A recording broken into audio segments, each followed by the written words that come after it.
Hello idol, magandang araw. Kamusta? Nagmerienda ka na ba? O nagkape na? Tara, kape tayo. Grabe idol, ang sarap. Black coffee.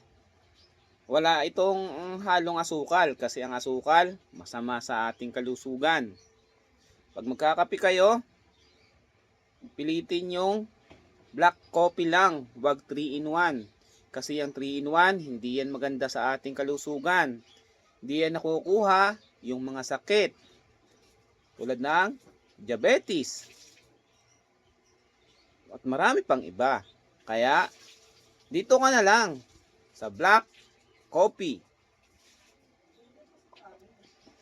Blend na blend ang lasa.